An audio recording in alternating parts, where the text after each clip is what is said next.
Hey everybody, Rob Gauthier, the ET Whisperer. Welcome back to the Galactic Weekly channeling, and I hope that you guys are doing really well. I want to thank all of you guys for your support, your love, your likes, your comments, your subscribing. All of that really has helped the algorithms. It's been really great to see how much support we've gotten. Also, the same week sessions are available. You send in 3 questions via email and get back a 10-15 minute recording about those 3 to 4 questions. You can check that out at etwhisper.com. I want to talk about this channeling this time. This is one of my favorite topics. Anything reptilian, I love. And this race of beings is a reptilian hybrid with humanoid, but the humanoid is from Sirius, and that is crazy. I've heard of reptilian beings that existed in the Sirius collective, because Sirius has one of their planets is a very multicultural planet where there are dozens and dozens of different types of races that live there. It's like a port, a place where people go,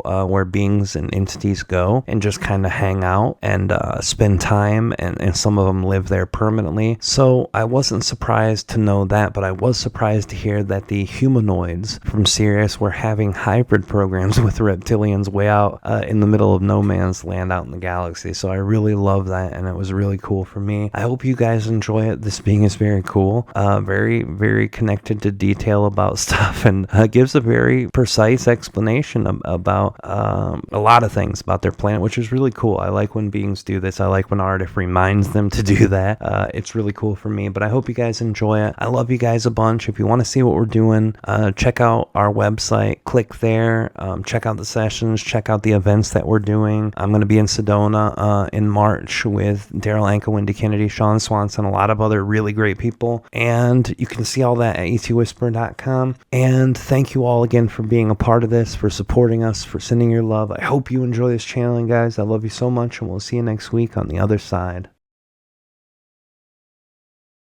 Greetings to all this Aridif, that is A-R-I-D-I-F, and this is it spelled. We understand all of you desire to co-create in the galactic form of co-creation with your Galactic Weekly channeling. But before diving in to this construct, there are of course 2 things that we wish to express. The first, above and beyond all things that are expressed in this day, to know, to feel, and to perceive that you are loved, and our perspective is of the utmost importance.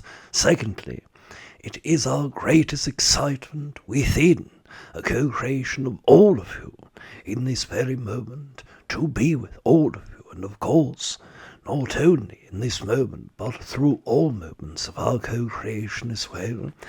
As for the galactic consciousness of co-creation, there's a race of entities that exist towards the constellation of Boetis that are reptilian and humanoid hybrid beings, and are quite central to the spectrum of that which are Type 2 beings, and these entities deeply desire to understand and know more about humans, although they have not co-created directly with a number of humans.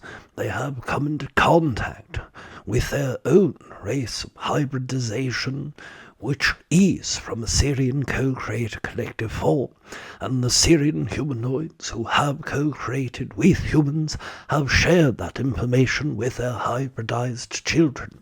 Therefore it brings a great sense of excitement and curiosity towards the human collective. One moment we will connect to.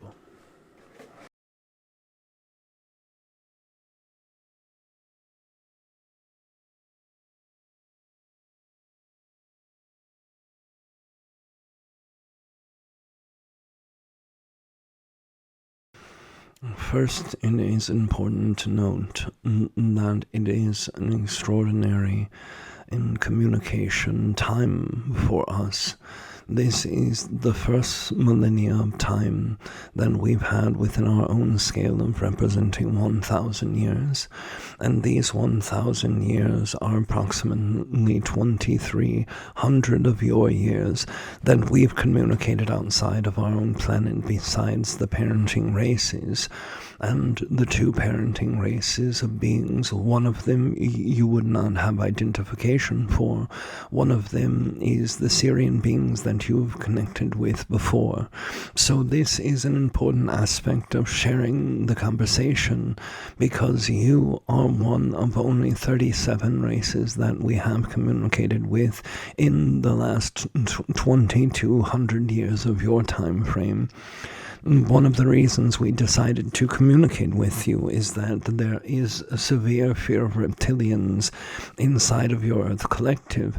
We understand the reptilian beings that you have communicated with before are not very kind to you in large scale, and that some of the reptilians that communicate with you are very central like ours, but are also miscommunicated or refusing to communicate with you because you share a planetary energy and you are perceived as unjust or unworthy of that communication. Now, this communication that we have, we feel that you are very worthy, and we feel that having genetics of reptilians inside of you will make you be open to some reptilian beings. We know that this specific human who is connected to the being who is the Nebian that we've spoken through and to, Aridif, is a being who also communicates with reptilian beings, and the human himself also first was introduced to communicate with reptilian beings, who was also humanoid hybridized reptilian consciousness, and that for ourselves is an important step to know that the human we speak through is open to communicating with us, and the group of humans that are open to hearing his communication with all of us outside of your planet are also open to hearing from us. This gives us a bit of joy. Now, what is joy to us? And joy to us is not the same as joy to you. Joy to you is an emotion that feels good and that feels happy, and that is considered joy when your emotions are less than hard, when your emotions are less than hurt or harmful. Our own Sirian counterparts shared many things with us about your level of understanding and your level of joy. Being inside this human consciousness also gives me a much greater scale of personal reflection, feeling, motivation, perspectives, and feelings, and this helps us zero in the focus for comparison. The comparison that we have for you is not joy as humans understand it, but more satisfied feeling. That is our joy. And we are enjoying most of our time. The satisfied feeling doesn't mean we are overly emotional. Humans can be overly emotional. When you feel joy, you are overly emotional. We are satisfied, and that is the closest emotion that humans would have in regulation to compare with ours. So your joy is higher level of emotion, and ours is lower level, but still we are satisfied. It means in joy that we are okay with all of the things happening around us and all of the things happening to us. There is no bright or large emotion that takes hold of us when that joy comes to us from our sense of joy, but there is a very good flow of energy that comes from that joy. And because we stay mostly inside of that joy, as we have developed, we have learned to grow our telepathy outward. We have learned from our reptilian consciousness and parents how to use the planet that we live on to ground through our joy. Most humans feel joy inside of their center of the chakra system towards the heart area and in the higher sense. Most humans cannot ground that joy into their own planet, but we can, and this makes our joy feel more thorough. It doesn't wax and wane. It doesn't come and go to and fro. It remains inside of our body. It becomes a part of our personality and also has become a part of our society. So the reason I explain the difference in the emotional handling is that I also know that humans have hard times to deal with their emotions.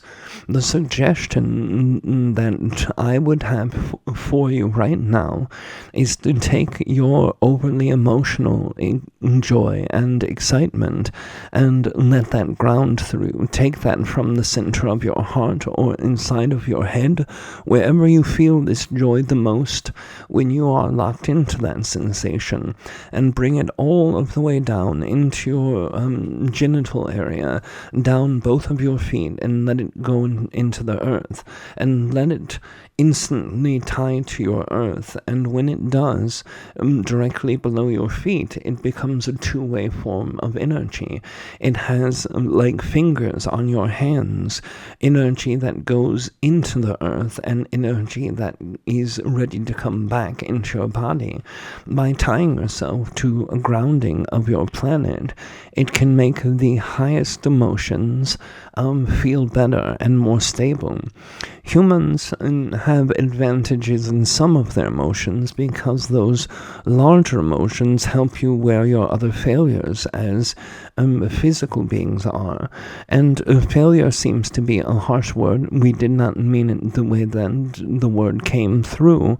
It was the only word we could find because humans cannot always control their emotion. To us, that would be a failure of our control, but to you it is just normal and just being a human. So recognizing that this part of energy that feels like failing, the oversaturation of emotion, can not need to be dulled or need to be removed, but simply need to be felt less vividly and felt more inside of your body instead of outside of your body. This can be helpful too. Now, this is something that we did not anticipate because we wanted only to share that simple message. But Aridif, the Denebian being, also shares his own insight with us that it would be better for us to communicate through identity, through understanding, and through some basic history, because this seems to interest humans.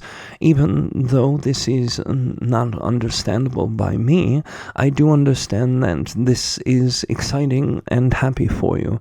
So I will share. Our race comes from a star that humans have no reference for. This Denebian says that you're a cluster of stars that you group into groups of stars and give names to for whatever reason, instead of naming the individual stars as they would be named in the galaxy, that you look at stars and patterns, and those patterns are called constellations. So the constellations for us is boots, Boetes, and the Boetes constellation is familiar to some of you.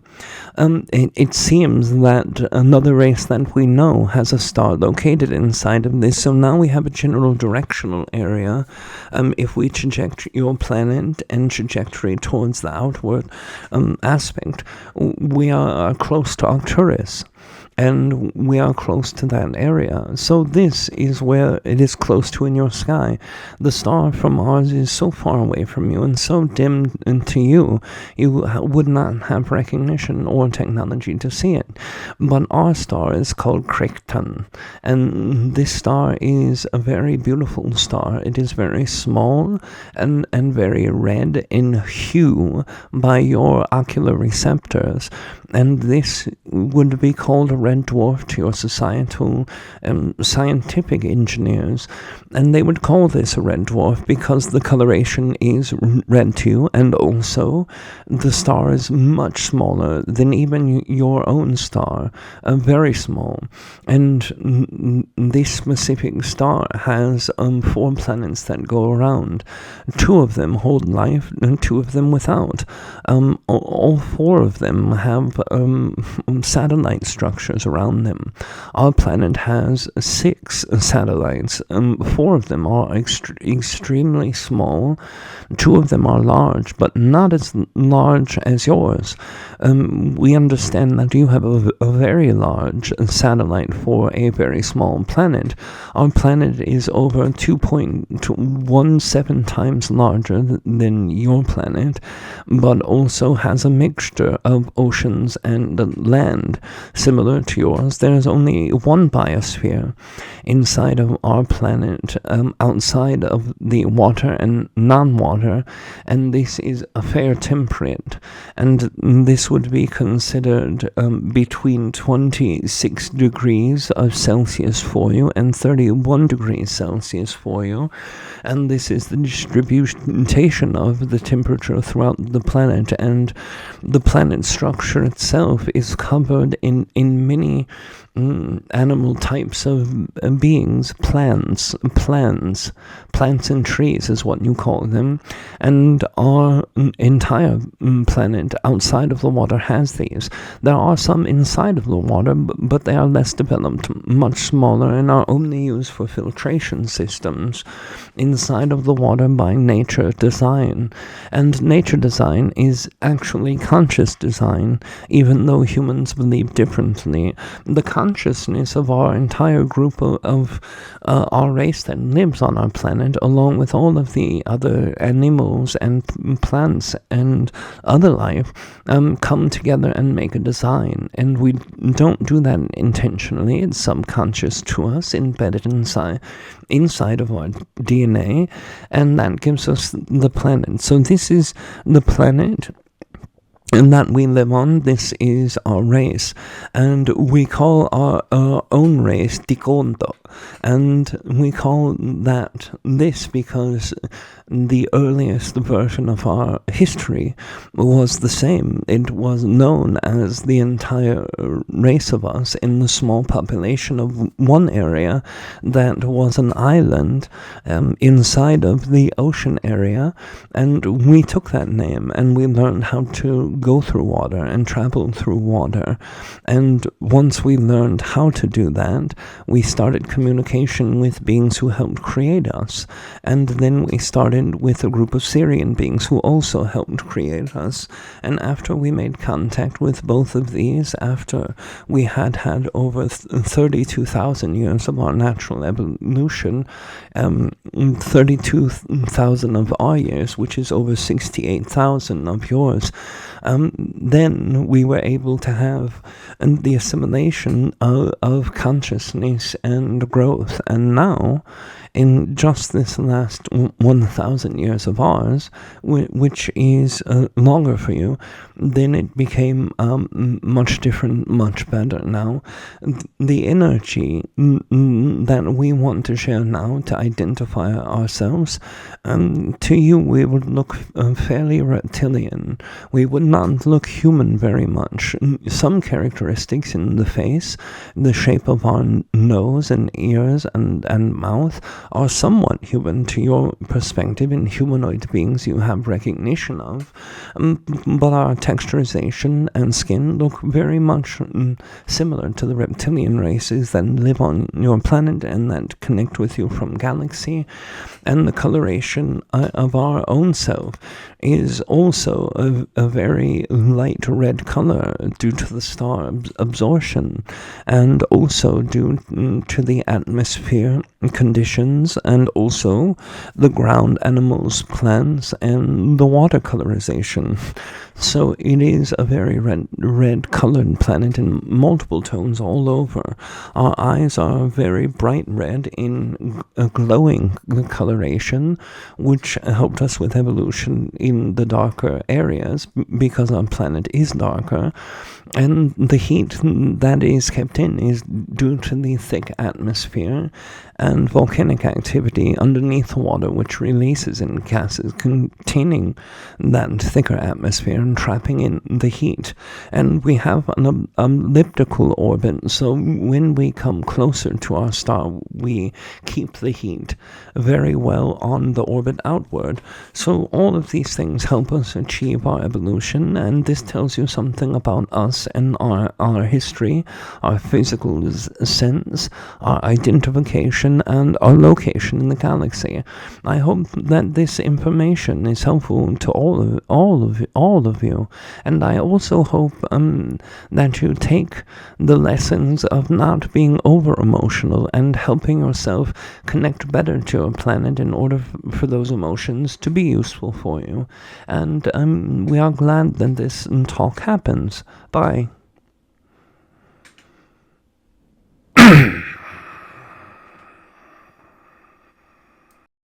in our Patreon who help support me have the free time to do the extra channeling here. If you're interested, go to ET Whisper Patreon, which is patreon.com/ETWhisper. $22 a month, you get access to 2 different channelings per month. One where everyone sends in ideas, we put it in a poll and vote for it. The second is a Q&A. Everyone sends in their questions and their desire of Aridif or Treb answering it, and then we ask the questions, and then we go through them randomly, and whoever's questions get picked goes there. So if you want to be a part of that to get access to that extra stuff, and you want to help support us get more content out on YouTube, the link is in the description. Love you guys. Thank you guys for your support, and I'll see you on the other side.